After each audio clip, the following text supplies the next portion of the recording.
What's kind of time? Huh? Yeah. Wow.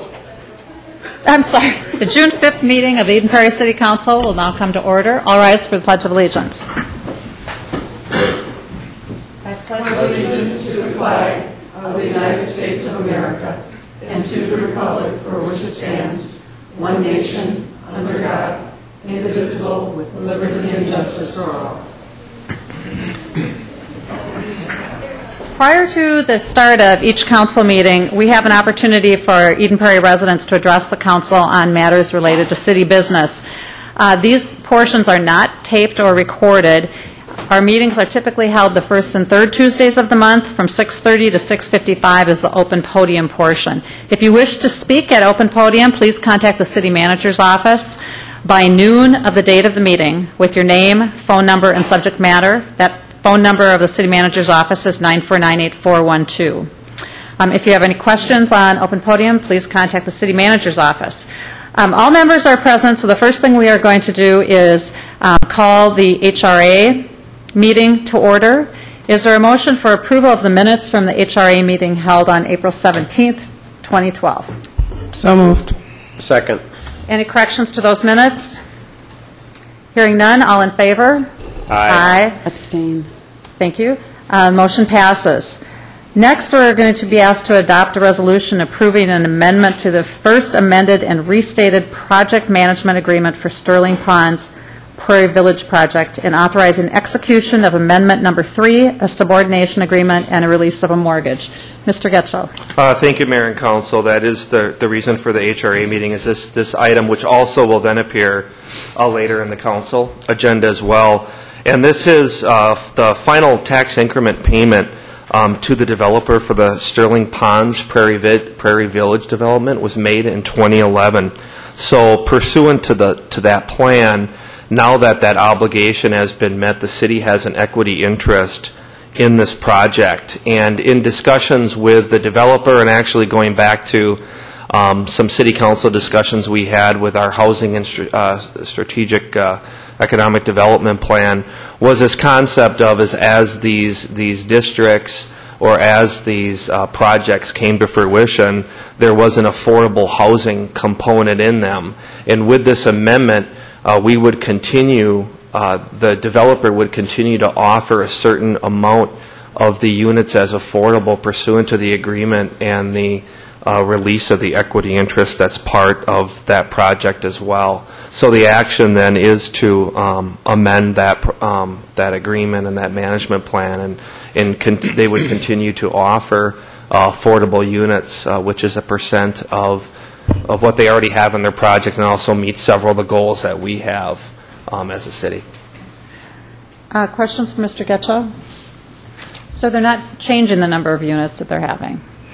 No, they would consistent? not. Okay. It would be consistent With what the original plan was. Okay. Any other questions? Is there a motion? I would move to adopt a resolution approving amendment number 3 to First Amendment and restated project management agreement for the Sterling Ponds Prairie Village project and authorizing execution of amendment number 3, a subordination agreement, and a release of mortgage. Is there a second? Second. All in favor? Aye. The motion passes. Is there a motion to adjourn the HRA meeting? So moved. Is there a second? Thank you, Sherry. All in favor of adjournment? Aye. Meeting adjourned.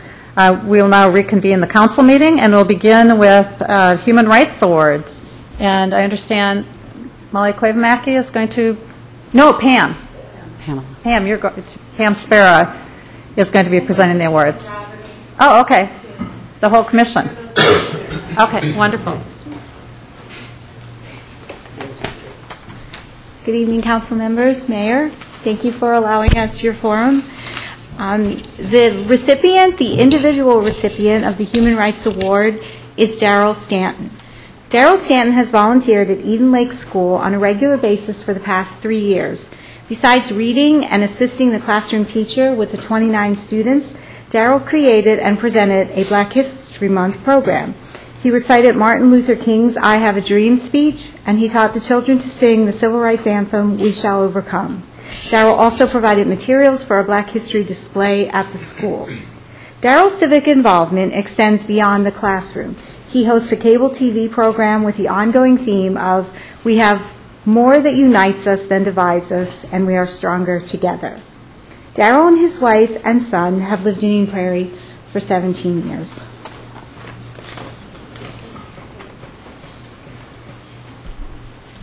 Thank you very much. Thank you. Thank you. Thank you very much.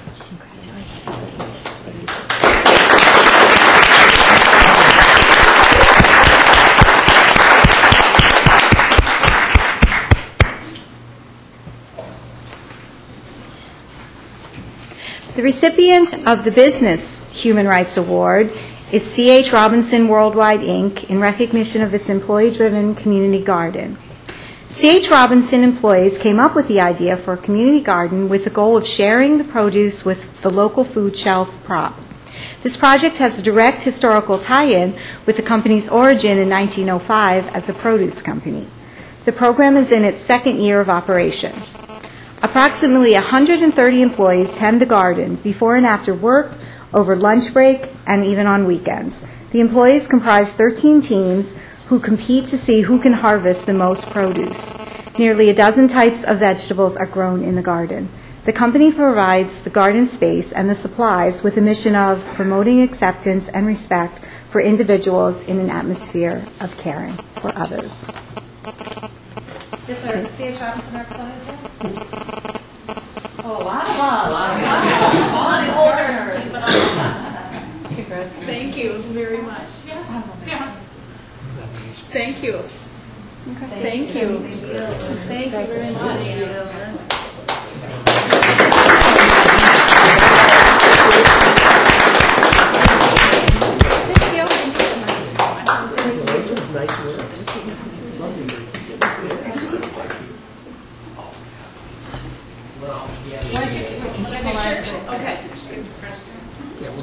Scrunch. I want to be in front.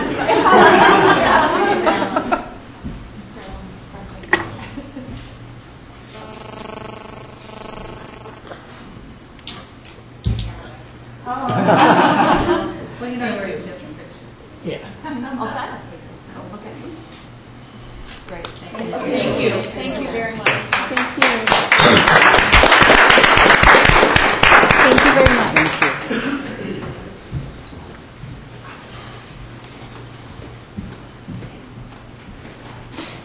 Thank you. Every year we give out those Human Rights and Diversity Awards, and it's always wonderful to hear about the great things happening within our community. And this is just another example of the great citizens and the great businesses that we have in Eden Prairie. So thank you. And thank you to the Commission. Where did I put my glasses? Oh, they're there. Thank you. Is there a motion for approval of the agenda and other items of business? Move approval. Second. Anything to add or change? Thank you. Mr. Case, you had something you wanted to add? Sorry. That's okay. You're running an errand for me. You got me to get up here so that I forget. Yeah, I'd like to add two quick Under reports of council members? reports Okay. items. Thank you. All in favor of the agenda as amended? Aye. The motion passes. Is there a motion for approval of the minutes from the council workshop held on Tuesday, May 15th? Move approval. Second. Any corrections to those minutes? Hearing none, all in favor? Aye. Abstain. One abstention. Is there a motion for approval of the minutes from the council meeting held that same evening? So moved. Second. Any corrections to those? Hearing none, all in favor? Aye. Abstain. Thank you. Is there a motion for approval of the consent calendar? Move approval. Second. Any items to pull for discussion? Okay, hearing none, all in favor? Aye. Motion passes. Brings us to our first public hearing, the Cummins Grill, Phipps Grill Property Conditional Use Permit. Mr. Getchell. Thank you, Mayor and Council. Our first item is City. City's a project proponent of the Cummins Phipps Grill House Property Conditional Use Permit. Where notice was published in the Eden Prairie News on May 24th and sent to 5 property owners. As you know, the Eden Prairie Historical Society currently leases the homestead and it requests a conditional use permit to allow certain activities to occur inside and outside of the building. And the city currently has a lease with the Historical Society which outlines many of the different uses, but they're before us tonight for approval of conditional use permit for several different activities which are outlined within the report and allow for some commercial, office, or event activity to occur in and around the site. And this item went to both the Planning Commission and the Heritage Preservation Commission and was recommended unanimously in both of those meetings for approval. At the HPC meeting, there were some conditions added related to shared parking in and around the house and the parking lot, and that no parking shall occur on the landscaped area that is around the house as well. So those are the changes that came out of the commission. But it was the Historical Society that brought forward the proposed uses that I mentioned that staff and those commissions are comfortable with recommending approval for the conditional use permit. Okay. Thank you. Any questions? Is there a motion? Oh, I'm sorry, this is a public hearing. Is there anyone from the audience that wants to address the council on this? Okay. Is there a motion? I move to close the public hearing and approve the conditional use permit for Cummins Phipps Grill House. Second. Any discussion? All in favor? Aye. The motion passes. Our second public hearing is a first reading of an ordinance regarding franchise fees. Mr. Getchell. Thank you, Mayor. Mayor and Council, as you know, for the past year and a half, we've been discussing our future capital funding needs. And back to, again, over a year ago, our Budget Advisory Commission studied many possible sources of revenue for being able to fund our capital improvements, mainly our road and infrastructure improvements, and led to the recommendation of the inaction of utility franchise fees on residential and commercial property. And we've already had a presentation and an open house and in work session discussions as well. And we have a public hearing tonight. Actually, we call it a self-imposed public hearing. We're not required to have a public hearing, but we chose on our own to conduct a public hearing in addition to the other outreach efforts and coverage that we've tried to provide through our website, our Facebook page, our blogs, newspaper coverage that we're looking at this revenue source for infrastructure funding.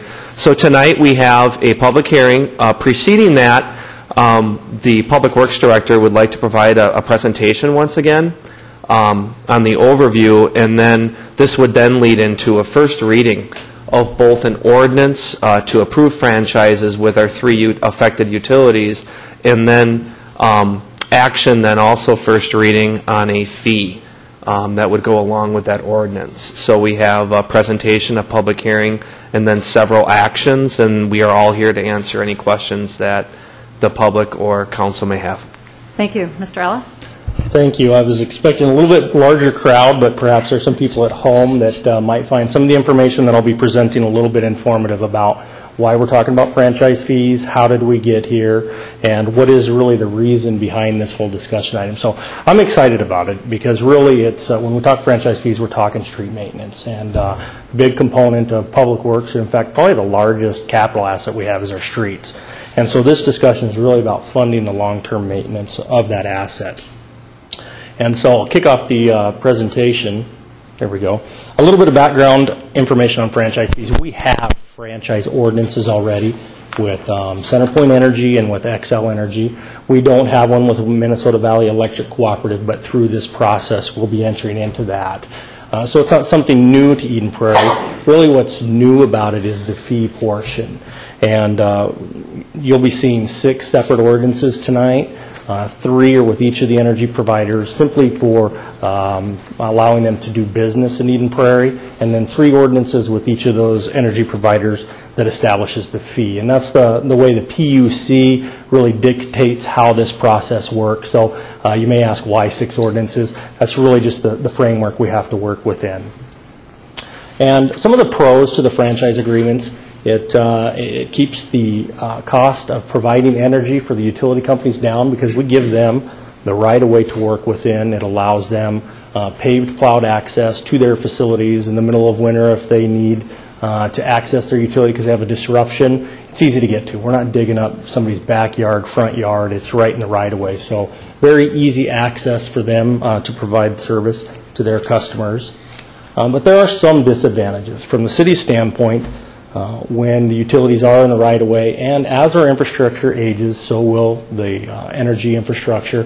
There'll be needs to make improvements to their infrastructure, upgrades, and so there will be patches in the road, there'll be disruptions to traffic, and that comes along with being in the right-of-way. And then also, as we move into an era of more reconstruction, we're going to have to contend with all the private utilities that are in the right-of-way, and it does add cost to construction. And also the fact that we have water, sewer, and storm drainage lines underneath that right. We're all competing for that same space, valuable space underneath the right-of-way. So it adds a new dimension to reconstruction projects. But really the problem statement, why we're here, it's the fact that we have 225 center lane miles of roads in Eden Prairie right now. The average age of our road is 22 years. And when you look at the typical life expectancy of a road, it's 20 years if you do not do any maintenance on that roadway once it's built, which we're not doing that here. I would say we're closer to getting 40 years out of the life of a roadway because we're doing active crack sealing, seal coating, mills and overlays. So we expect to be very close to 40 years on the average age of our roads. But we are transitioning from a developing community to a built community. And so the cost of maintaining that infrastructure is going to go up. Pairing that with the 2010 citizen survey that was conducted, citizens were asked, how would you rate the condition of our roads in Eden Prairie? And the results were very favorable. 15% said excellent, 81% good. We had a few that felt they were in fair. Nobody said they were in poor condition, but when you look at that, 96% felt that our roads are in excellent or good condition. And not coincidentally, that lines up with how we've rated our roads. Every 2 years we do a pavement condition index survey of all of our roads. And right now the average rating on a scale of 0 to 100 is an 81, with 100 being a brand new road and 0 being a road that really needs to go back to gravel because it's no longer a road. So the citizen survey lined very well with what we felt our pavement condition index is. Oops, skipped a few too many there. So when you take a little bit of a look back in time, in 1995, our pavement condition index was a little bit higher at an 88, which is actually excellent. So it was the next notch up. We predict that with the additional $2 million that will be generated from franchise fees, coupled with the money that's in our current operating budget, in 10 years, that pavement condition will drop slightly to a 78. It's still a very good rating. And when you look another 10 years beyond that, 20 years out from today, it drops to a 70, which is right on the margin of very good, almost dropping to good. So with the investment that we're proposing tonight, we can still keep our roads in a very good condition. And this just displays that. So 1995 was an 88, today's an 81, 10 years from now 78 with that investment, and then 70 20 years from today. And then this is another display of the category of our streets. So the light blue on the far right would be the very good, or the excellence. The orange would be very good. Then you have the teal is good, and then you're dropping down to the fair. That's where we're at right now.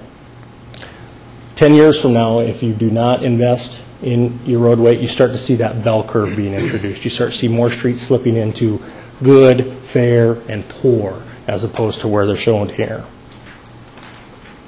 So the Budget Advisory Commission, it's probably been about maybe 2 years now, a year and a half. They were the first commission that was charged with tackling this issue of how are we going to fund this into the future. We know that continuing to invest through the capital improvement program was not sustainable. It was eating too much of that money that's needed for other facility improvements.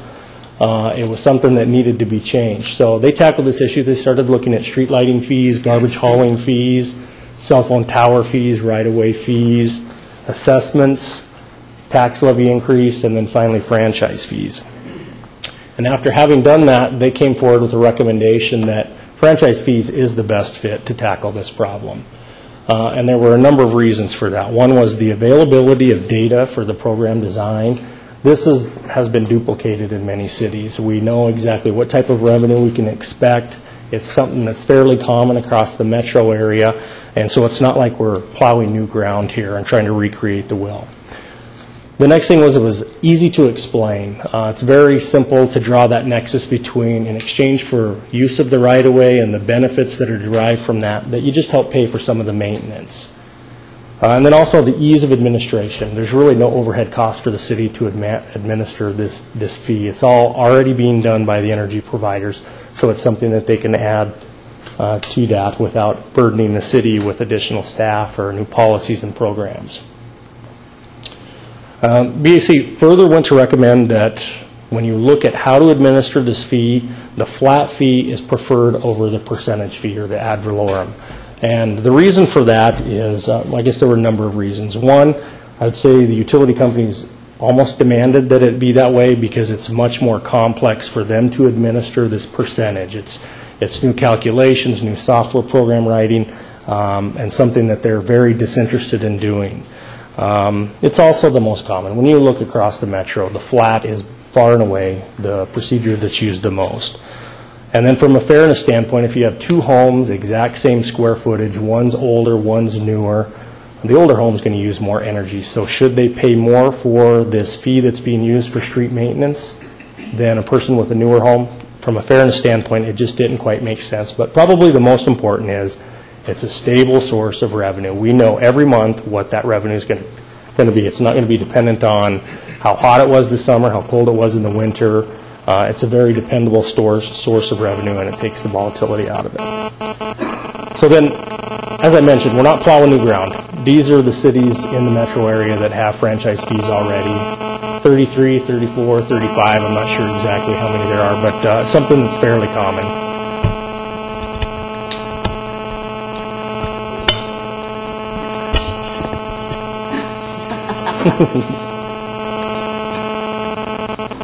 Okay, really to get at the meat of what we're talking about tonight, what are the rates? What does this mean to the average homeowner, business owner? When you break down the franchise fee for the two different types of energy a customer's going to receive, that's going to be gas, CenterPoint Energy, and it's going to be electric, either Black Hills Power or Minnesota Valley. So on the electric side, we're looking at a residential rate of $2.50 per month, and then a commercial and industrial range, depending on the size of the business, it'll be anywhere from $3 to $45. And there's really three categories there. We got $3 for what I'll call a small, non-demand commercial industrial. This is a karate studio, somebody that's not using very much energy. They'll be $3 a month. The next level will be a commercial industrial, small demand user that would be more like a convenience store, somebody with some refrigeration, a lot of lighting, 24-hour operation. They'll be at the $10 per month rate. And then $45 is really reserved for your heavy industrial, your big boxes, the large stores, a lot of energy uses. So they'll be at $45 a month. On the gas side, same thing, $2.50 for residential, $3 for the small CI non-demand, up to $45 for heavy industrial. So between the two, we're talking revenue generation of just over $2 million, which was the goal. If we want to keep our roads in very good condition, that's what we needed, and that's what we set out to do. So talk a little bit about, what have we done to inform the public? How have we tried to get the word out about this? We haven't done it in a vacuum. This is the third time I've been before this body speaking on it. I'll be back again next City Council meeting to discuss again. We also had an open house in March. And we had a handful of people that did attend. I will say the feedback that I've received either by phone or through the open house or even discussions I've had in somebody's front yard are they understand the need. It makes sense. Yes, we need to continue to invest, and this seems to be a reasonable way to do it. Some of the negative comments that I've heard are, we like it on our property tax bill. I want to see every year how much that is. And they'd like to see it tax deductible. So I'd say those are the comments that were received kind of against this way of generating revenue. But I feel I haven't heard from somebody that says, no, we don't need to generate revenue for street maintenance. I think everybody unanimously agrees that that is the road we need to go. we'll continue with the public education. I know city manager has done blogs. We've been in the Sun. We've been in the Eden Prairie News, maybe Facebook. I've literally had a number of conversations at the doorstep.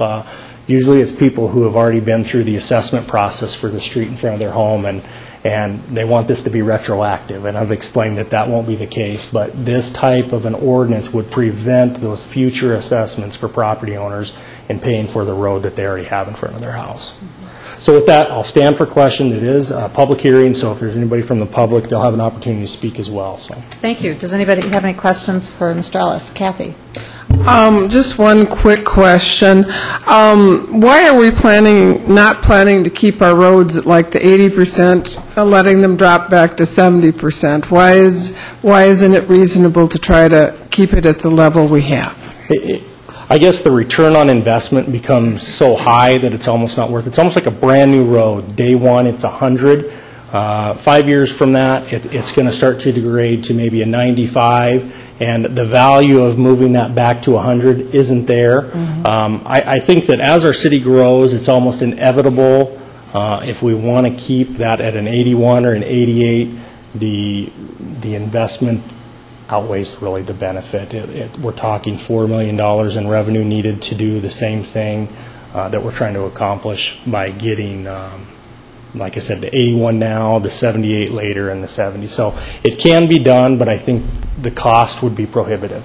Will this be enough of a decrease so that residents and businesses are going to notice it over time, or not really? Yeah, can you describe what a road on the cusp of good and very good is like? From a driving standpoint, you wouldn't notice. Looking up close, you might see a few extra cracks. Really, I don't think the average person would notice the difference between a very good road and a good road. It's when you start slipping into the poor, you end up having a lot of patches, you have a network of alligator cracks, you have things that become aesthetically unpleasing, and they start becoming almost a nuisance while you're driving. You're not going to see those types of nuisances at a good road. Okay. So this is really a way of being fiscally responsible with money, but yet keeping up what people expect, Yes. and certainly what businesses need to get their stuff around town or in and out of their companies. So, okay, thanks. And if I may add, I would anticipate 5 years from now that we're reevaluating the rates, we're reevaluating the condition of our pavement. Have we met the goals, and do we need to readjust the formula? So, I think the decisions we make tonight don't live on forever. We do have opportunities to relook. Other questions? Mr. Getchell. Mayor, I just want to add a comment. We talked a little bit about assessments, and I think what the BAC looked at, and assessments are probably the number one use of revenue for major maintenance and reconstruction throughout this state and the Twin Cities as well. And we're at that point where we think we were looking far enough ahead, and we're evaluating this far ahead that we would not need to look at assessments. So a lot of times it isn't just an argument for a tax levy, it's also an argument against assessments. So some of those conversations that I've had at different meetings relate to the fee that would be, $200 for residential, $2.50 per month, $5 total. Over a year's time is $60, and in 10 years it's $600. And if you stay in your home for 20 years, the life of a street, you're at $1,200. And those assessments typically range anywhere from $5,000 to $15,000 when those assessments are done, and those don't pay the entire cost. So a lot of conversations are about, as Robert was saying, not if we need to maintain our roads. Of course we do. It's how we do that. And there are other cities that have enacted these franchise fees to simply fill gaps in their normal budgeting process. We're dedicating these funds specifically to a purpose. Other communities lost local government aid, which we don't even get. They use these funds to plug that hole. I'm not passing judgment. I'm just saying that we're connecting this fee to our right-of-way, which Robert described. There's a cost to that with the utility. And we're foregoing assessments, and we're foregoing the volatility of an up and down levy, and the levy limits that do come with that as well. Okay, thank you. Councilmember Case. So just to be clear for residents listening, so if the road in front of my house was to be rebuilt in 25 years, it wouldn't just be the pavement itself, it would also be the curb and gutter possibly, and redoing stormwater drainage system. And that gets really expensive, but the idea that this fee would cover all that, not just the pavement? That is correct, yes. So then, to be clear, we have not too many, but a handful of neighborhoods in the city that have never gotten the first workover. They've never gotten the initial nice pavement with the nice curb and gutter and the nice stormwater drainage. So we've had a policy up to this point that everyone pays the first time, and most of us paid through our development. A developer would attach that onto the price of a house. So these neighborhoods that are out in the city that were built previous to that policy, we have charged them. And they can be hefty, I think, up to whatever our maximum is. I feel like it was $22,000 or $24,000 per household, which could be amortized out, whatever, over 15, 20 years of property tax payments. But that type of neighborhood would still be liable for that first time over initial. And then they also would be paying this franchise fee, which would then be, in a way, collecting money for them to rebuild the second time. Yeah. That is correct, and a good qualification to make, because there are roads that have never really been improved to urban standards, and the cost of doing that is not included in this, because you're right, there, in my opinion, there is an obligation to pay for those improvements one time. But once you've paid for them, they should be the cities to manage after that. That's what this would do. And by the way, I mean, clearly sorry, did you? No, just real fast. Cities are facing this. If you read the paper, I mean, it's been in the paper several times over the last year or two.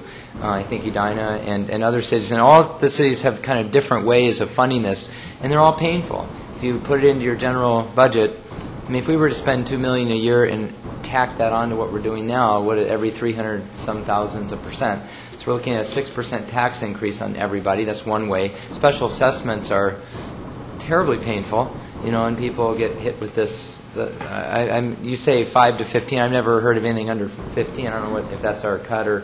So I mean, you get hit with a $15,000 tax bill. So this is a way of I think reasonably funding what everybody has to fund one way or the other, and you really don't have a lot. It's interesting all the tools that got listed from the BAC. Some of them were unique, but really it came down to 3. I mean, your special assess, your general fund, or your franchise fee, and cities across the state are choosing among those. I feel like this is, in many, many ways, the most fair, and I think the Budget Advisory Commission came forward with that, too.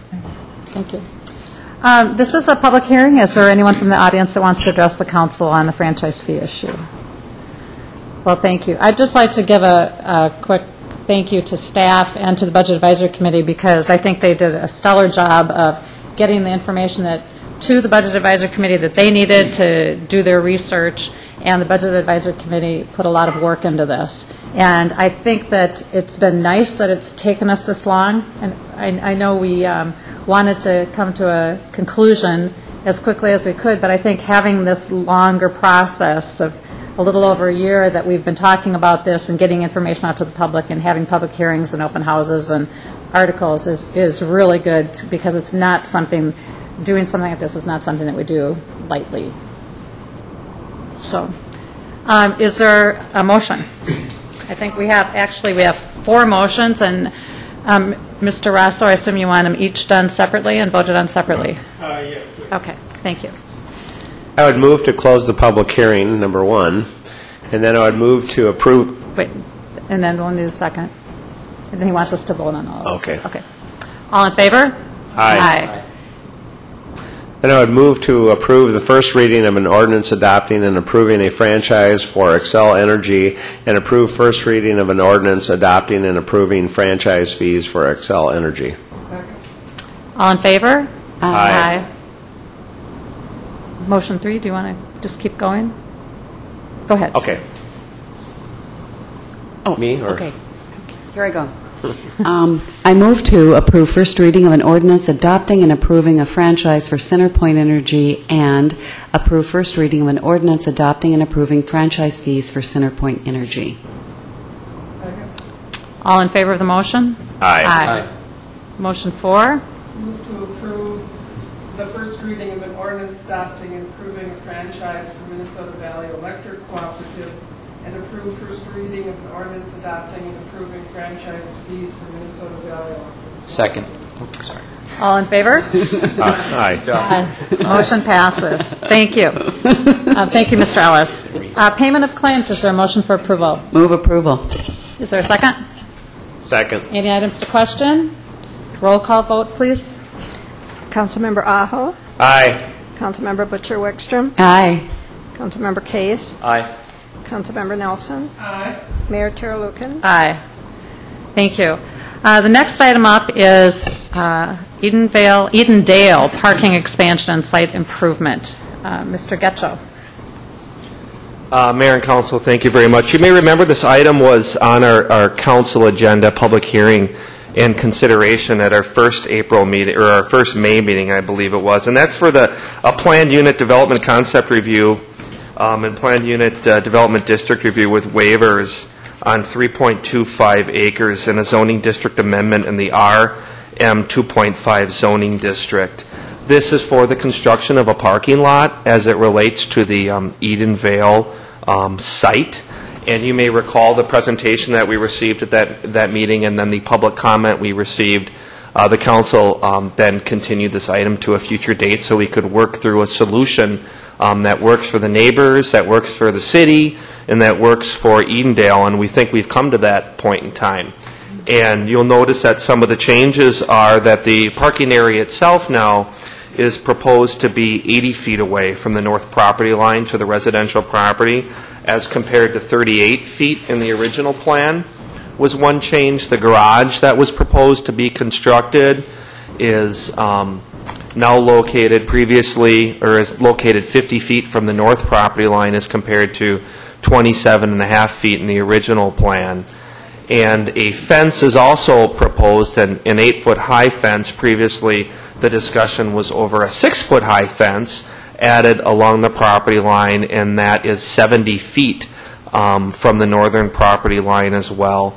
So we have those changes, the increase in the fence height to provide the screening. We are dealing with a waiver for tree replacement, but quite frankly, that's due to the fact that the area where there'd be tree replacement, there is already a big area of natural vegetation as well, and that currently provides a good screening and transition.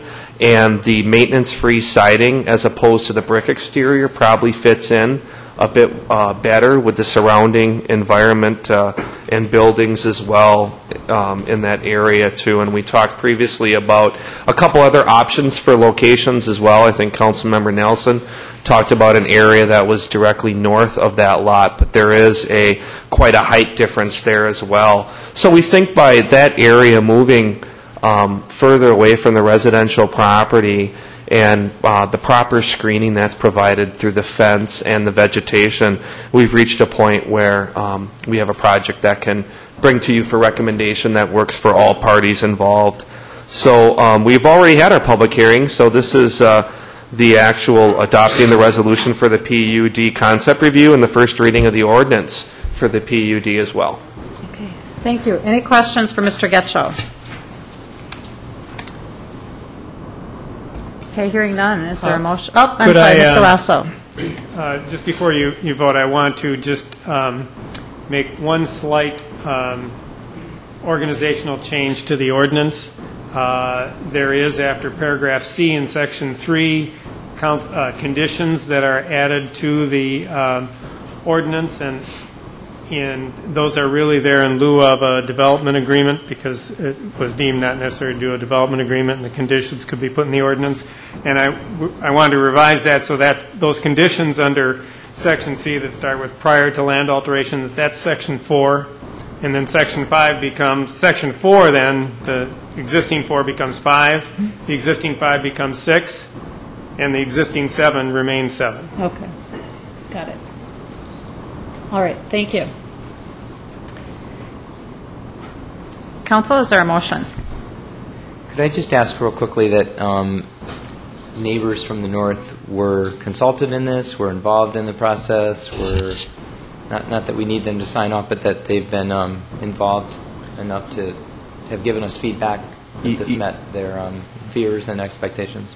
Your Honor, Councilmember Case, yes, we have been in contact, particularly with the two neighbors that are immediately to the north. And my understanding, the Bouveaus, which are kind of the central ones to the north, have been very pleased with the outcome and the compromises that have been made, and even wrote a nice letter with regard to how responsive our city planner, Mike Franzen, has been.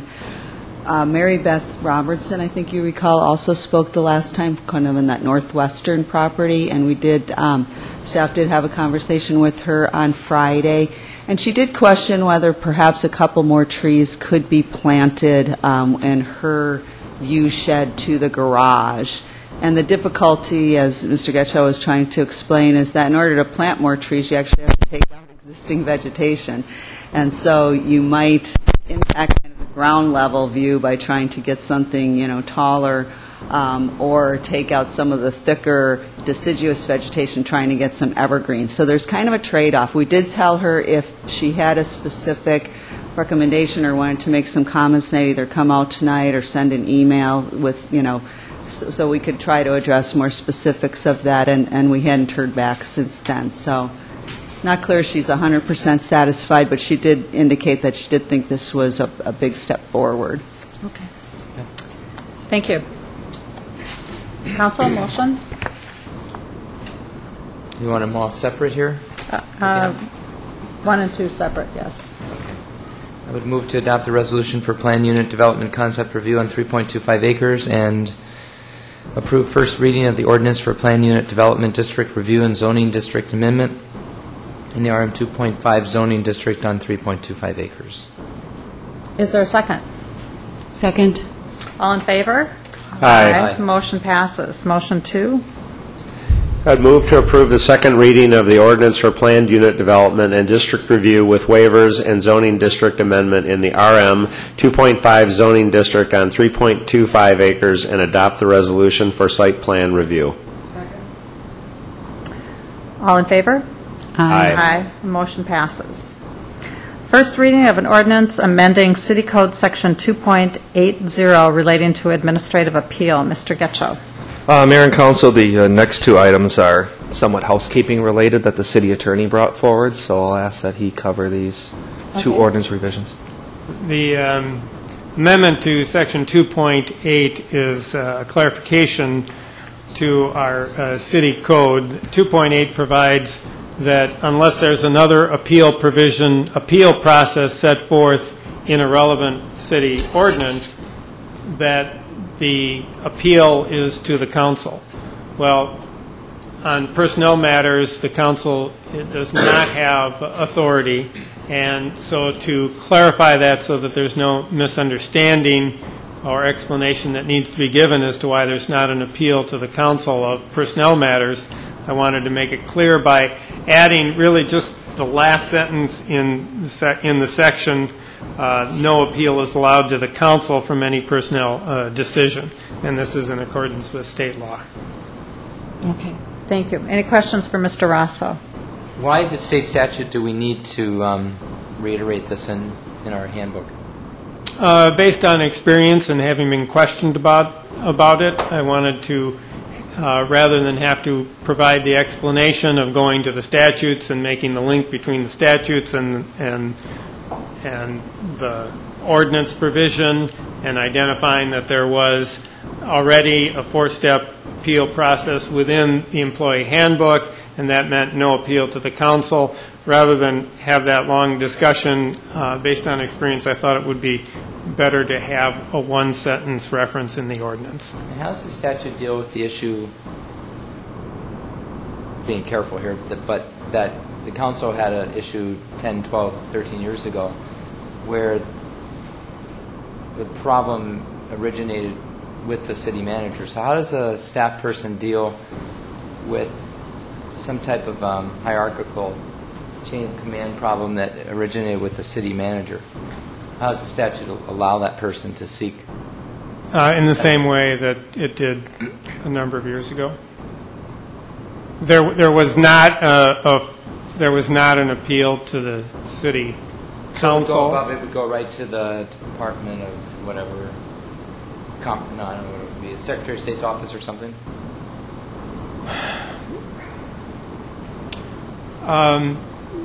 There's not a playbook for how that happens, really.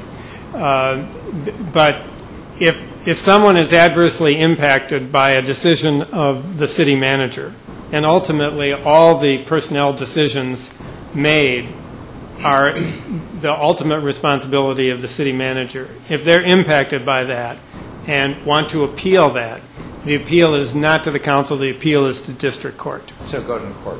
Yeah, got it. Okay. Thank you, good question. Is there a motion? Move to approve first reading of the ordinance amending City Code Section 2.80 relating to administrative appeal. Second. All in favor? Aye. The motion passes. Next is the first reading of an ordinance amending City Code Section 9.05 Subdivision 11 relating to emergency service costs. Yes. Mr. Rosso. A number of months ago, the fire chief asked if any changes were necessary or advisable to this particular section that allows the city to recoup emergency service costs that are incurred when the fire department in particular responds, whether it's an accident on the highway, a medical emergency, helping to aid victims in a crash, helping to clean up at a site or secure a site if there were a spill of fluids until the proper authorities were there. And our current ordinance contained a provision that allowed the city to recoup some of those costs. And these are costs of every person, firm, or corporation that's not a resident of the city or an owner of real property in the city. The theory being that residents and owners are already paying for these services through taxes. But those who are literally driving through our community are not paying for those services. They're paying for the roads they drive on by virtue of the taxes they pay for that keep our roads in good shape, but not for those emergency type of services. And as we looked at the enabling statute, it allowed a broader category of fees and costs to be recovered. And so the modifications here were to parrot state law to give us the fullest authority possible to recoup costs. When I spoke to the fire chief about this at one of our staff meetings with the city manager, it doesn't happen very often. Some cities that perhaps are on the intersection of 694 and 94, a nice big curve, lots of traffic, they experience these kinds of situations more often where they have to utilize this. But if you have the authority and it happens once, it's a good thing to have this additional authority. Okay. Thank you. Any questions for Mr. Rosso? Hearing none, is there a motion? I would move to approve the first reading of an ordinance amending City Code Section 9.05, Subdivision 11, relating to emergency service costs. Second. Any discussion? All in favor? Aye. Aye. The motion passes. Brings us into the section of the meeting entitled Reports, and the first item on the agenda here is the Budget Advisory Commission report on City Council compensation. And this was something that earlier this year we called for the Budget Advisory Commission to look at the issue of council salaries, because we know that traditionally we've been in the low portion of comparable cities when it comes to council member salaries. In fact, I remember about 10 years ago, prior to our last raise, being contacted by a reporter from the Pioneer Press who was thrilled to let me know that I was, on a per capita basis, the lowest paid mayor in the entire metropolitan area at something like 11 cents per resident or 13 cents or something like that. So in just eyeballing the information that we have from the BAC on, which is through, I think, the LMC, isn't it, that we got that data? I think it's the League of Minnesota Cities that provided that data. Just eyeballing it, I would say we're still pretty down there pretty low in terms of per capita compensation. Not that that's necessarily the best way to figure out what compensation should be. You could also look at what our peer cities are paying, and even if you do that, we're consistently well below average, as the Budget Advisory Committee pointed out. So we brought that up earlier this year. The Budget Advisory Commission has looked at it. We've had articles in the papers have covered the fact that we're looking at this. We discussed it. Not we discussed it, but I talked about it at our last council meeting, and we did not vote on it because Councilmember Wickstrom was not there, so we placed it on the agenda tonight. And so I would just like to open that up for discussion. There is no motion listed here, but we can make a motion, can't we? Mayor, Council, I would say that this, any change to the council compensation would be an ordinance, and we would have a first and second reading of an ordinance. So this would be giving you direction to draw together the ordinance. I would say so for the next meeting. And then to clarify, I know you covered this at the last meeting, that any change that would come through on this ordinance would not take effect until the next election. So those people that would be in office following next election is when any change would take effect. Okay, thank you for clarification of that. So what we're discussing today is whether or not we want to give council with an SEL, direction to pull together an ordinance. That's correct. So, okay. And I have the current ordinance with me in case if there's we any have questions about okay. what. All right. Council discussion. Does anybody want to go? Mr. Aho. I think one of the recommendations that the Budget Advisory Commission made was to consolidate. So we've had a technology component of our compensation, which was very minor, of course, just to cover technology costs. But I think one of their recommendations was to consolidate that and put that into our regular salary. And I do agree with that. I think that makes sense to. It's more transparent to have everything in one neat package, just like we did with the city manager's salary. I think it's appropriate for us to look at that and to make that recommendation. The other thing that was discussed was meeting pay and how we had gotten rid of meeting pay.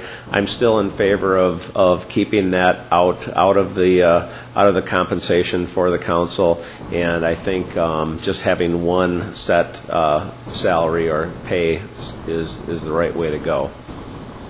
Okay. That's really all I had to say on it right now at this point. Okay. Councilmember Wickstrom, did you want to say something? Okay. Well, I concur with Brad about the structure. I think it makes a lot of sense to just roll it into a salary. I also wanted to say that I was really pleased with the research and the analysis that the BAC did on this. And, being laid out like that, I thought was very telling. I believe that it's important for us to have a salary that is commensurate with other cities that are similar to Eden Prairie. I also think that it makes a lot of sense to have an adjustment for inflation, which since we have not had a change to the salary since 2002, was it? I think that's when we voted, maybe. I think it went into effect 2004. Okay, 2004. I also think that,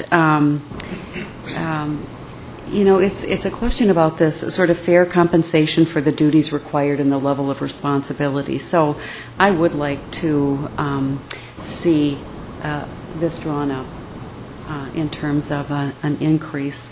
And then also, I just want to mention that I think we should keep the option for any council member or mayor to feel that they can turn back whatever salary is given for the position if they have an interest in that. So it's sort of can be decided on a person-by-person basis. Thank you. Anybody else? Comments? Councilmember Case. You're very formal tonight. This is always a tough conversation to have, and I think elected officials across the country are put into this awkward but very necessary position of appearing to seemingly set salaries for themselves, but in truth especially in volunteer-type citizen government situations, they really are setting salaries for the position, which inevitably will be occupied by others into the future.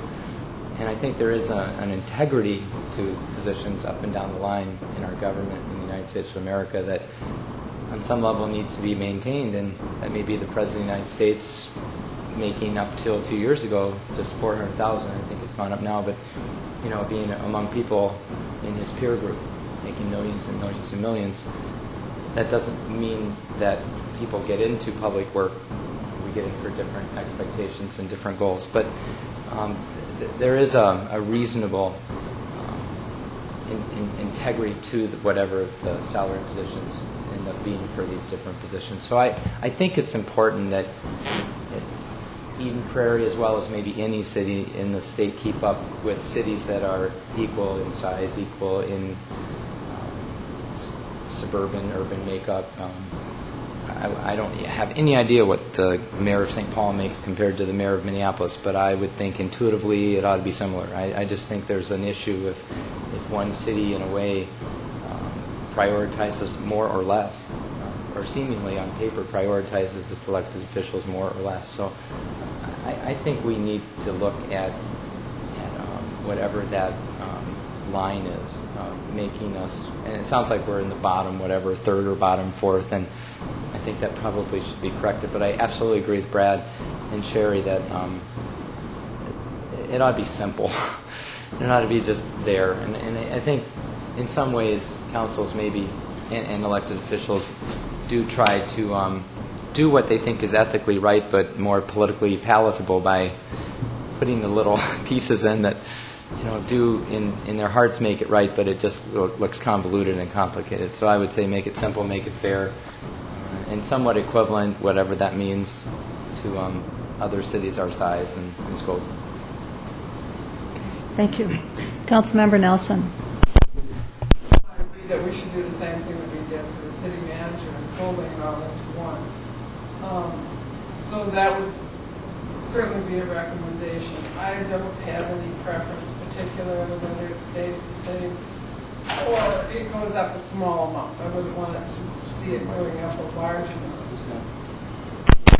Possibly I'm not. Now it's going, I can hear it all of a sudden. But, whatever the recommendation is, I would prefer to see it on the lower rather than the higher end. I was perhaps naive when I ran for this office, but I didn't think there was any pay at all. And so I was pleasantly surprised that there was something. Probably also thought you only had meetings 2 Tuesdays a week, or a month. That too, but that's been more enjoyable. But I certainly would not want to see the increase any more than the percentage increase that our staff has seen recently. So I have no recommendation what it could be. For me, it could stay the same, but otherwise I would like to see it go up in a some kind of rhyme or reason way that's still on the lower end of the world. Okay. Thank you. I agree with many of the comments that have been made today, and specifically the fact that people don't do this for the money. You definitely don't do this for the money because you don't get compensated. And friends that I talk to, people I meet on the street that ask about what we're paid, they're always stunned at how little we get paid. So I don't think that we're out of line for asking for an increase. Because it is important that we're still fairly compensated for the type of work that we're doing, because it is very time-consuming, takes a lot of time away from our families, from our other jobs, and it's a lot of work.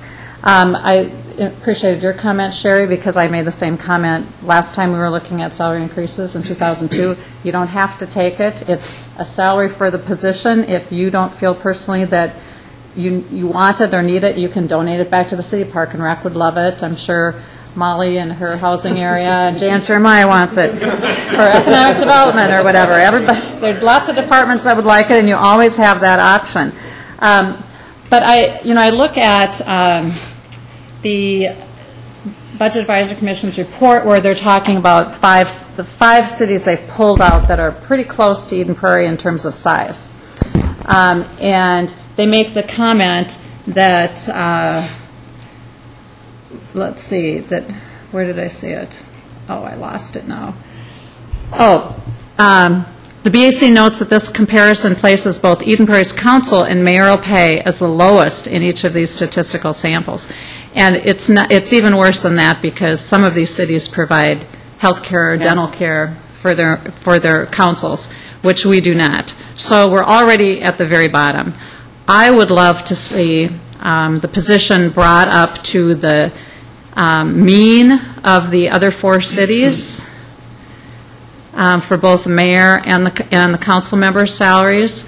I think that we wouldn't be at the mean for very long because these other cities are going to come along and, they go through a process where every, who knows what their process is, but it might be 6, 8 years. They might be due for another increase that they're looking at too. So we're going to continue staying at the max at the median. And that probably will last for about a year, and then we'll be low again. So I think as painful as it is to go through this every time, it needs to be done. If we don't make a big enough increment, we're just passing it off to another council to have to look at it again and deal with it. And so I think we should at least get up to the median for comparable cities of our size. That would be my recommendation. So, Mr. Getchell, how do we handle this then? Because you said we're not going to make a motion.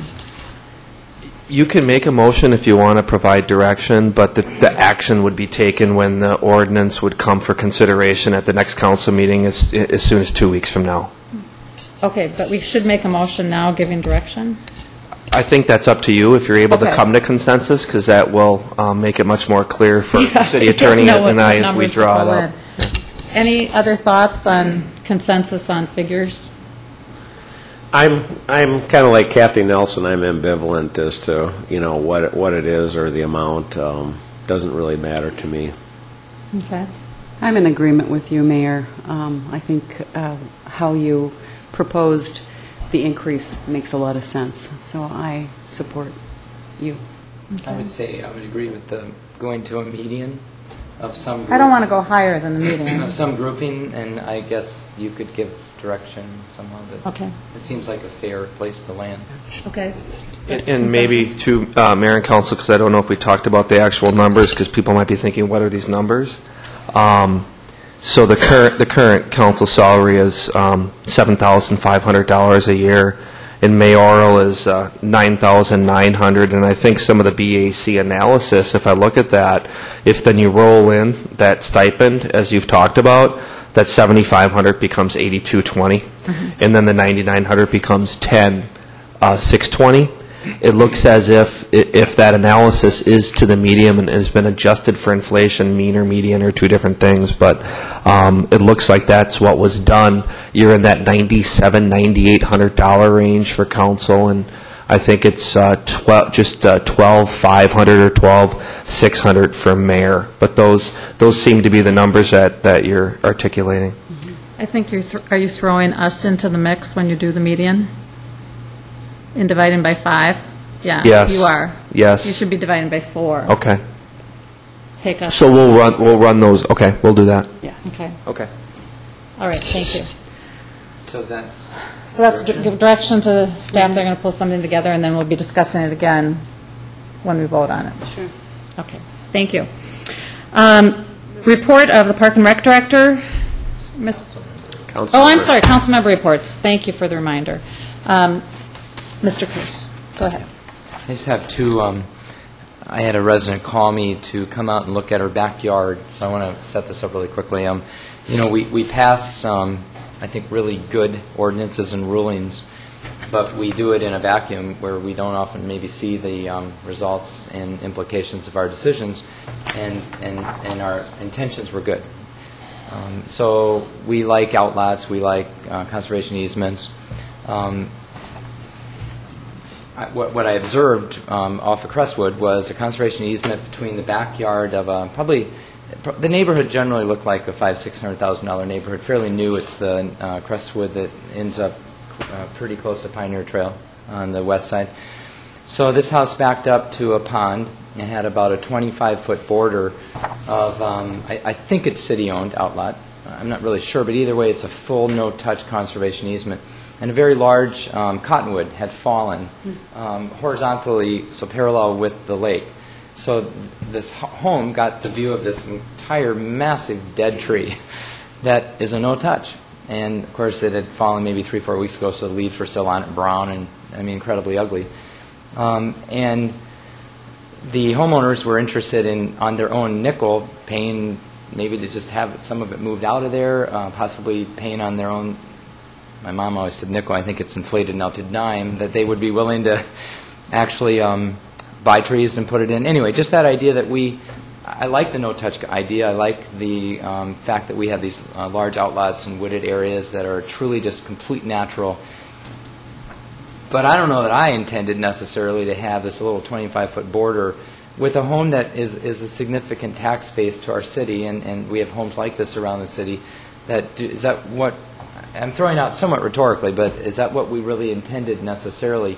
And I know I've raised this outlot issue probably for 15 years with just the, the need to have, and we do, A, B, C, D, E, graded type woods and outlots and conservation easements, and is there flexibility in there to have, the homeowner pay to have the tree removed or whatever? And I don't have answers right now. I just know that if I was that homeowner and I had invested in that property, I just wouldn't be happy, and they're not.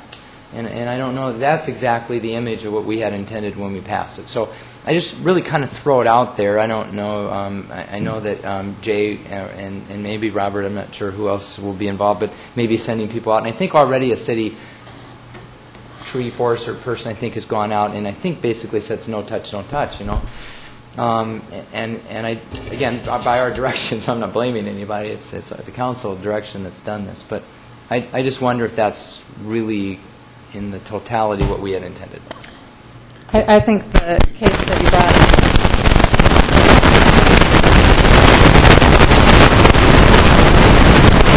This is he has a mic on you, and I think that's reacting. Oh, okay. I think that the intent was pretty much not to allow people to put patios in there and retaining walls and building tree forts and not having people to go in and clear undergrowth. Right. But this seems like one of those cases where if there was a review process where we could make exceptions, and if people knew that there were situations where they could get permission to do that, because a big tree like that falls down, I mean, I haven't seen this spot, but it could be pretty unsightly, depending on what unsafe. Yeah, it might be unsafe. Yeah. And I don't think necessarily that we should put it on the resident to have to take care of it. But if it's on city land, I think it's that their land. Well, it we're has not a sure. conservation easement. We're not sure. Oh. And it does bring up an interesting point. If it is city-owned land, should we take care of our land, even if it's this no-touch? Then do we need, or if it's a conservation easement on their land? Again, it's just do we want flexibility in however we administer what we. I'd rather have control of it if it's city. Well, that's fine too. Yeah. I would go so. Go so far as to say that I'm not sure that this no-touch thing makes sense in a lot of cases. If it's within, sight range, there was a bunch of trees that went down a couple of years ago in an area that was, 10 feet off of a sidewalk, very visible from streets. It was very unsightly. I don't think we really want that. I know it's cheaper just to let everything lie, but things that are going to depreciate someone's home value, they're going to spoil the looks of the city. I really think we need to relook at this because it's having impacts beyond what it should be having, especially after a nasty storm. Yeah, I think that's true. But I still think we have to be careful because we've seen the clear cutting, we've seen the building on It's a slippery conservation, slope, and so we dangerous. have to be Completely very get that. careful. Every time I bring this up, I get nervous. If the I know city you do. does it, we're not saying the residents can do it, but if we're saying when it's city property and this stuff goes down, maybe we shouldn't have a no-touch by the city rule. Maybe we should have a level of unsightliness that we take care of. So I guess, our council. Okay. Mr. Rosso, did you want to say something? our conservation easement says the easement area, and again, this is private property, property owner's property, on which they've granted a conservation easement, either normally the developer. So the easement area shall be preserved predominantly in its natural condition. No trees, shrubs, or other vegetation shall be planted or removed without the prior written consent of the city. Okay, So there it's is a there. process. Okay. And I would add as well, so let's add in outlots. So you have private property conservation easement, and then you have city property. I think from a staff perspective, we understand that many things have to be evaluated on a case-by-case basis. So I think there's that philosophy of the natural habitat and the natural area. But we were talking about the same example today, and there are instances where, we may cut up the tree or do certain things to take away the unsightly aspect, but maintain the habitat and the health and safety of the residents that are nearby. So we'll look further into this. Yeah, and kind of elucidate who would make the decision. Correct. Okay. And I'm okay with staff judgment. I just think sometimes maybe they need to be aware through you, Rick, that we're having this conversation, and that though we had intended and still intend preservation of natural space, there's always this gray area, and a 25-foot buffer between a fairly expensive home and water with an ugly, unsightly tree may not have been exactly, what we had intended. So, Understood. okay, Mr. thank you. Lotthammer, did you want to add something to that? I'm fine. after Okay. that, Did discussion. you have another? Okay, Real Mr. quickly, Case, another I thing. had a second. I'm sorry for occupying time here. But obviously with the tragedy this week over on Highway 101, which I want to extend my condolences to the Trudeau family, and I happen to have Amy in class as a math student, so it was a very difficult week.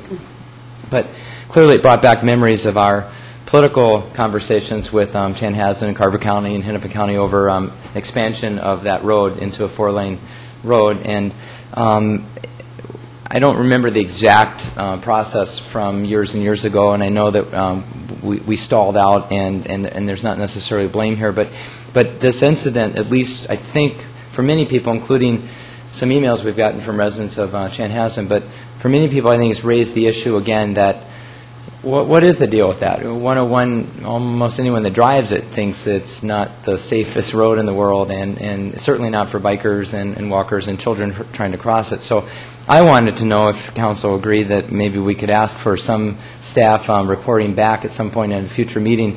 A couple things. One is to bring all of us up to speed on what is the history. I mean, how close did we come to making that into a 4-lane road, and what did happen in people's estimation? And then second, is there some path to go forward on this? I mean, sometimes it takes something like this to cause people to relook. Maybe this is some kind of a priority again. I don't know that it's very complicated. There's 2 cities and there's 2 counties and there's state money, and it's just and that's what we ran across last time. Very, very complicated.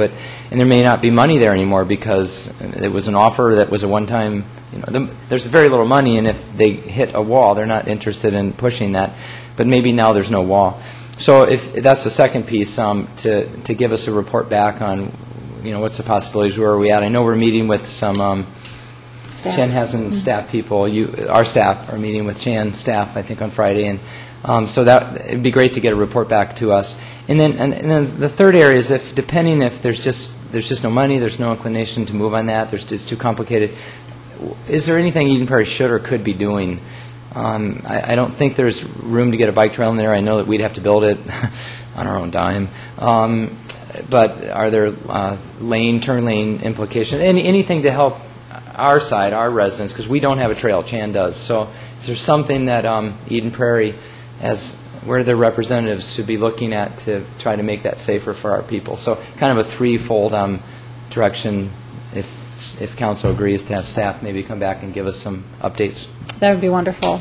I think we'd all like that. And all of our condolences go out to the family, definitely. Very sad situation. Okay, we are going to move on now to a report from our Park and Rec Director. He has a couple of items, Round Lake Park donation and Round Lake Park contract awards. But first he's going to do an overview of a presentation of the Round Lake plan and get everything in context for us. Thank you, Your Honor. As I start here, This is fresh from the Parks, Recreation, and Natural Resources Commission last night, the discussion. So we'll end this up with a recommendation from them. Just to get started, we've got a slide here, if you can see on the big screen, of the current condition of Round Lake Park, just to give you an idea of, set the stage of what some of the overlays I'm going to show you. We started this process, you have to go back to February of 11. The Parks Commission wanted to do a visioning process and really look at the future of the park system.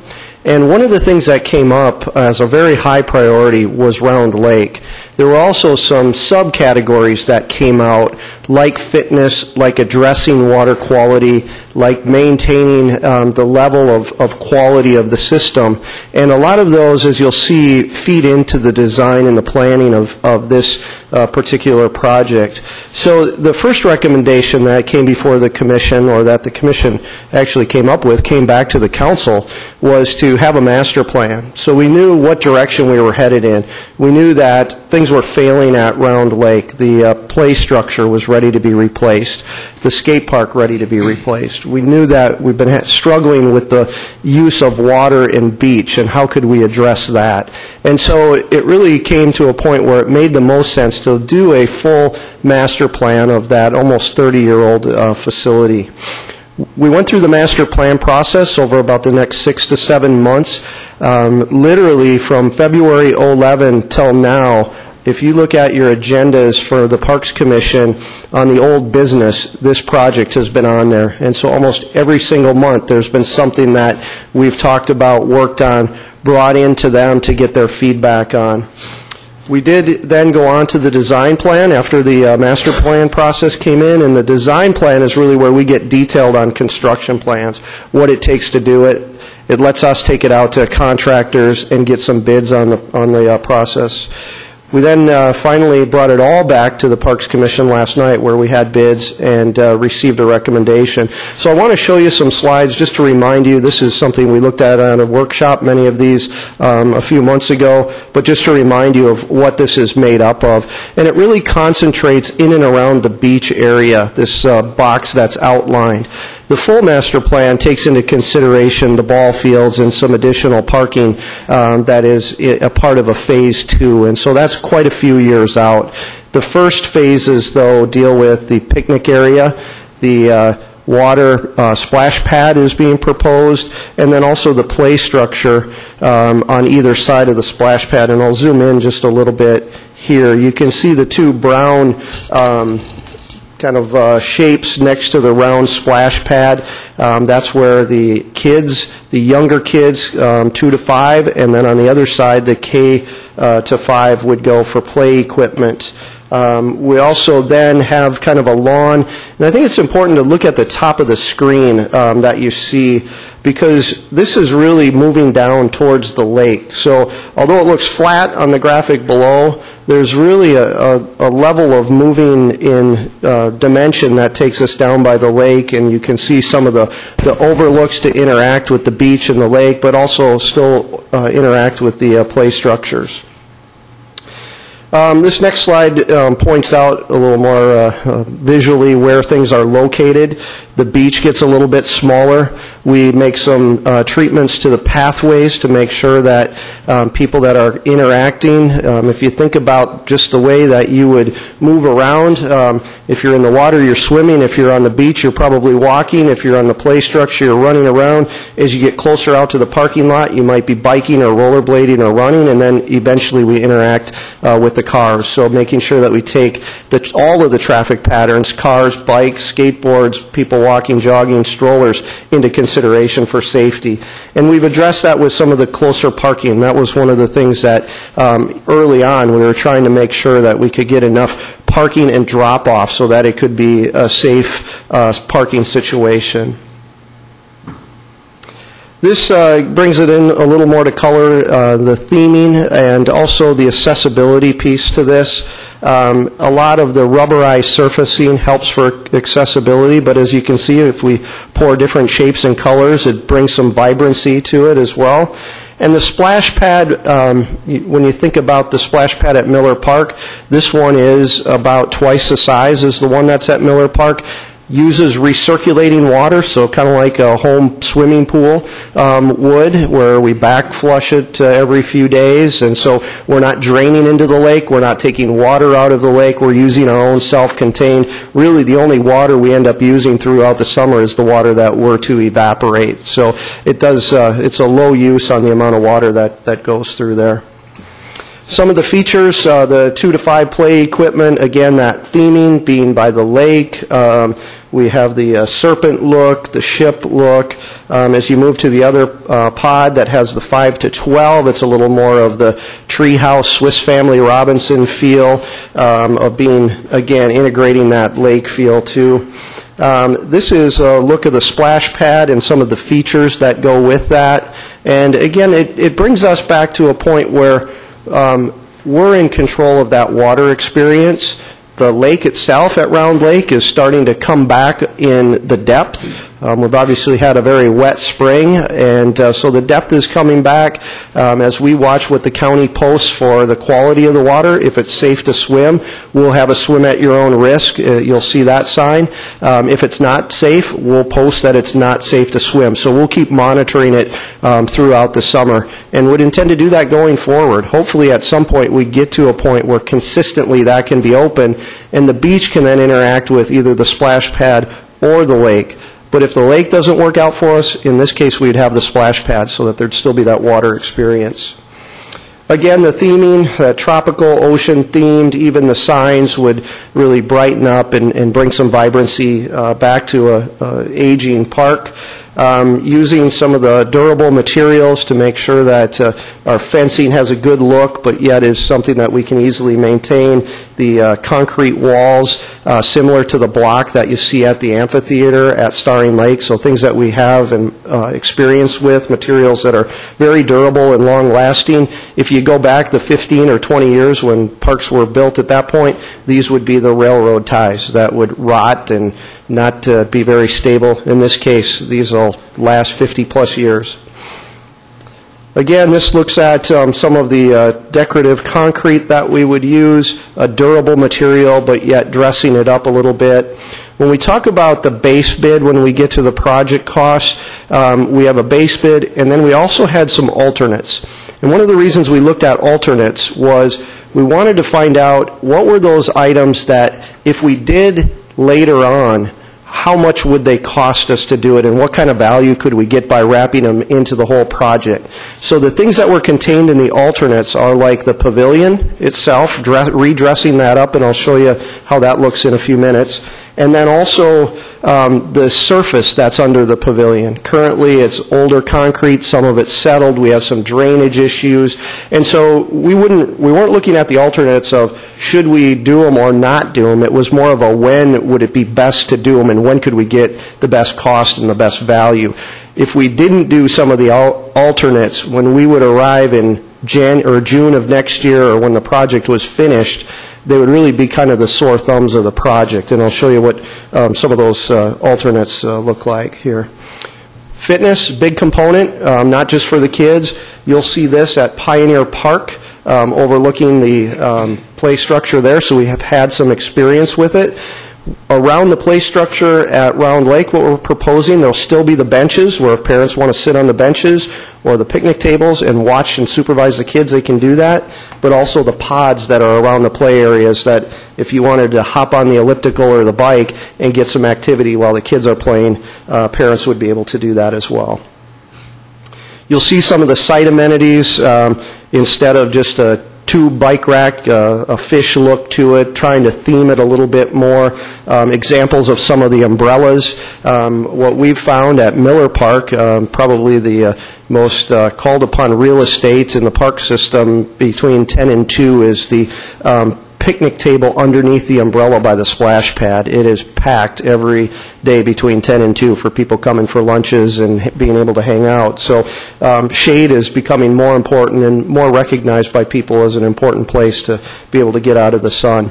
Some of the garbage and recycling, not just the cans that you would usually see in a lot of neighborhood parks, but we would wheel them into a little nicer looking canister that is clearly marked as best as you can, trash versus recycling. So again, just making sure that it has a nice look and appeal. This is underneath the pavilion, adding some of that new pavement with some kind of some texture, but also some geometric lines to it so it fits in with the new part of the park. It's really looking to try to take what we have, which is still a pavilion that's in pretty good shape, but adding some dormers, which you can see that would add some light in. Right now, if you go over there, it's a pretty dark feel when you're underneath it. Painting the underside, not an expensive thing to do. Adding the dormers in, instead of just having the 4x4 post columns that are green treated, we'd add some of the same rock material to dress that up a little bit. And then again, recorrecting that drainage underneath and adding in more of a stamped concrete look to it, textured look to it. The other piece, the building, we would look to put a little dressier paint scheme on that, and then potentially look at how could we do some tuck pointing that might actually make it look like it's more of a lap siding. And those in the bid came out to be very cost effective to do that. So when you think about this project, it's at a larger scale than Miller Park, but I think Miller Park is close in all of our memories of what that was and what happened with it. It was a 15 to 20-year-old play structure, park area. What we'd be looking to do is similar here, is really revitalize it, add that splash pad component, the increased accessibility, and I think the positive reactions we got from Miller Park, a lot of the similarities would be here at Round Lake too, and it would really be a place that people would want to come on that Saturday afternoon and really think about as that community gathering place, which is what we really hope our 3 community parks or our 4 community parks have to them. The bids came back last week. The low contractor was Odessa 2 at $1,608,611. That's about 5% less than the architect's estimate was. And Odessa 2 actually is the contractor that we worked with at Miller Park, and then also boardwalks at Purgatory Creek and Edenbrook Conservation Area. We found them to be as good a contract. Both Stu, Fox, and I have worked with a lot of contractors over the year. They're as good as any contractor that we've worked with. So we would have confidence that they could stay within budget, do it on time, and do a quality job. Question is then, where does the funding come from for that? We've had dollars budgeted in the capital improvement plan for both 2012 and 2013, specific to Round Lake. We've also had some savings from some projects at Lake Riley at that play structure, and then another play structure within the system that we were able to just do some modifications to instead of a full-blown replacement to it. It also looks at, in our referendum that was passed in 2005, a lot of our projects came in at least slightly under budget, and we had enough projects where there's about $800,000 left in the referendum fund right now, and so we would propose that we would use 531 of that to go towards this project. And then the item that comes before the bid award on your agenda, at Miller Park, you'll remember the Miller Garvin family had through their foundation, had a lot of fundraising activities, and over $240,000 was raised for that park project to help with accessibility, and rave reviews on how that turned out. And they've continued to have people asking, can they still contribute, can they still be involved? And so they've raised another $7,500, and what they'd like to see that go to is the spirit and the projects to help accessibility keep growing throughout the park system. And so they had requested that if we do this project, that we would put the dollars that they've donated recently towards this project to help with the accessibility. Last night at the Parks Commission, probably one of the most rewarding Parks Commission meetings I've been to, and this project has really been something that they've dug into, really feel like they've had a good impact on shaping the project and what's involved with it, as well as that visioning process really helped us to get on a good page looking at future projects and redevelopment that we have coming down the road. And so last night they looked at the final plans and what the contractors came back with, analyze the costs, and their recommendation would be to move forward with the project. We are recommending that we would accept the alternates when we looked at the value of what we would get for them to do it with the whole project versus what we would have to pay for them somewhere shortly down the road. We think it's a good value to add those alternates in at this time. So with that, I'll stand for questions. From a procedural standpoint, the first item would be the donation. The second item would be the acceptance or the award of the contract. Okay. Thank you. Great overview, and it looks like really exciting, fun work. I noticed the recycling containers for the park. That stuck out in my mind. I'm glad to see that. And then could you repeat the percentage you said that this came in under the estimated budget? It was 5% under the engineer's estimate. It was $6,000 more than the Park and Recreation Director's guess.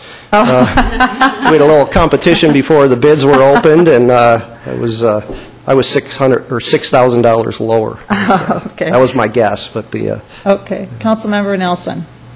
Yes, just recently at our planning meeting, we had talked a little bit about putting in a bench plan that the seniors had requested to get more benches for walkability and such. And, we're just going into a big park renovation, and the question is have we taken this into account into this final thing of trying to get those benches that the seniors requested? I know it was not that long ago, but I hate to redo this whole thing without taking that into account. So, I want to know, do we have the benches that make this walkable for seniors that they said they needed for exercise or to bring their grandchildren or great-grandchildren or whatever to the park? How are we incorporating this? And if we haven't, what do we need to do to quickly incorporate this into this new remake? Yeah, and it's hard to tell, Councilmember Nelson, where all the benches are in this play area. But as you go around the lake, as you're driving even towards the high school and you look off to the side, there's a bench there. And one of the plans in the bigger master plan, all around the lake, and this is some of it's for future, but there are even adding more pods in. And not every pod is a bench, because some pods might be that place where it's just a small couple of spring toys where parents or grandparents going around would be able to stop, take the kids out of the stroller and have an experience. The next pod might be for that very active and fitness enthusiasm that is running fast around the lake in a circuit manner that wants to stop and use the pull-up bar or the push-up paddles, those types of things. So it does take into account not just the benches that help you around the lake if you're going to go from spot to spot and be able to rest, and some of the current benches that are there at Round Lake take advantage of some of the viewscapes too. And then in this area there are not only benches but then also the picnic tables to be able to have people more so in that play area be able to be seated or rest as they're going around the lake too. And so you feel it takes into account their requests for walkability and more benches than we've had in the past? Yeah, and already are planned into this, and the other piece that we're working on at we've got a lot of our benches on pathways were put in prior to us putting hard surfaces underneath them. And so a couple things that we're looking at doing both around Starring Lake and other pathways where, right now when you go around there, you might just see scraped away dirt under there. And we're working on concrete plans for concrete underneath the benches, and then new types and styles of benches where the benches are worn out so that there is that whether it's a bike, whether it's a stroller, whether it's somebody with mobility issues, can get over to that bench. And in some cases, we're adding additional benches around the lake. So both at Starring, both at Round, more than what we've had in the past, and then greater accessibility to those benches. Thank you. Any other questions? Okay, hearing none, is there a motion for the acceptance of the donation?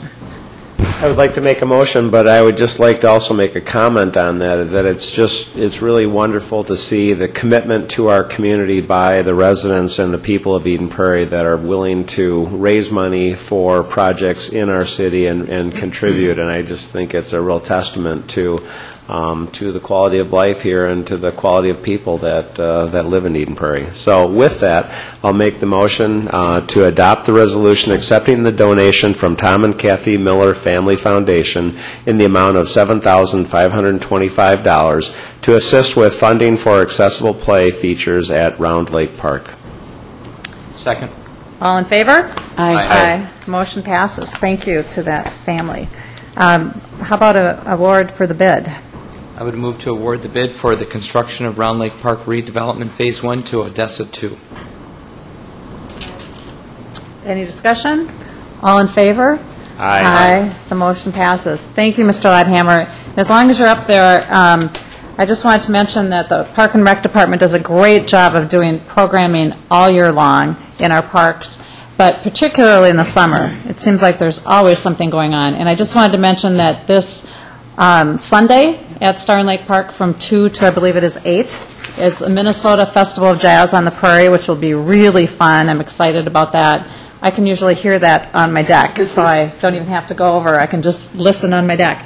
And then also later in the week there, starting Friday, June 15th at 7 p.m., Annie starts their performances at Starring Lake in their amphitheater there. And that will go on Saturday, Sunday, Monday, this the 15th, 16th, 17th, and again the following weekend, the same days too. For this Sunday, weather's looking great, but you should also come hungry if you come. Okay. It is the Rib Fest that we work with the Rotary, and they provide great ribs and beverages, and it's just it's a great day to come out and just hang out at the park and listen to music. That'll get me off the deck. Come hungry. Those ribs, that'll get me off. Okay, thank you. Thank you. Is there anything else to bring before the council? Is there a motion to adjourn? Move to adjourn. All in favor? Aye. Motion passes.